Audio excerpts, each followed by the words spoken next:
क्या एक ऐसी आग सच में लगी थी जिसने सिर्फ इमारतों को नहीं बल्कि पूरी मानव सभ्यता के ज्ञान को हमेशा के लिए मिटा दिया?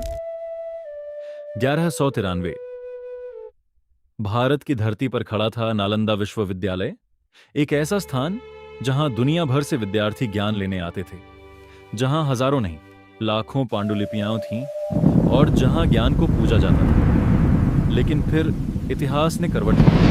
बख्तियार खिलजी अपनी सेना के साथ बिहार पहुंचा। एक सेनापति जिसकी नजर सिर्फ जीत पर थी, लेकिन क्या उसे पता था कि वो क्या नष्ट करने जा रहा है?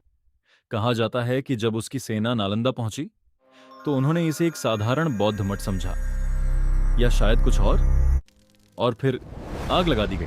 वो आग जो दिनों तक नहीं महीनों तक जलती रही। इतनी किताबें, इतना ज्ञान कि कहते हैं उसकी लपटें आसमान तक उठती थी। लेकिन असली सवाल आज भी वही है, क्या यह सिर्फ एक आक्रमण था या कुछ और? क्योंकि कुछ इतिहासकार मानते हैं कि उस समय नालंदा सिर्फ एक विश्वविद्यालय नहीं था, बल्कि ज्ञान और शक्ति का एक ऐसा केंद्र था जो कई लोगों के लिए खतरा बन चुका था। क्या यह हमला सिर्फ लूट के लिए था, या जानबूझकर उस ज्ञान को खत्म करने के लिए जो समाज को बदल सकता था? और सबसे हैरान करने वाली बात, इतने बड़े विनाश के बावजूद इतिहास में इसके बारे में बहुत कम लिखा गया। क्यों? क्या सच को जानबूझकर दबा दिया गया, या समय ने ही उसे मिटा दिया? वो हजारों ग्रंथ जिनमें विज्ञान, गणित, चिकित्सा और दर्शन के रहस्य छुपे थे, आज कहां हैं? क्या वो हमेशा के लिए खो गए, या कहीं अब भी छुपे हुए हैं?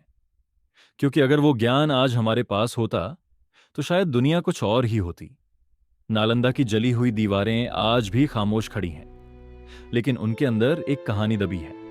एक ऐसी कहानी जो सिर्फ अतीत की नहीं बल्कि हमारे खोए हुए भविष्य की भी है। और शायद असली मिस्ट्री ये नहीं है कि नालंदा क्यों जला, बल्कि ये है कि उसके साथ हमने क्या खो दिया और क्या हम उसे कभी वापस पा सकेंगे। अगर आपको यह वर्ल्ड हिस्ट्री मिस्ट्री कहानी पसंद आई हो तो वीडियो को लाइक जरूर करें, और ऐसे ही रहस्यमयी इतिहास जानने के लिए चैनल को सब्सक्राइब करना मत भूलिए।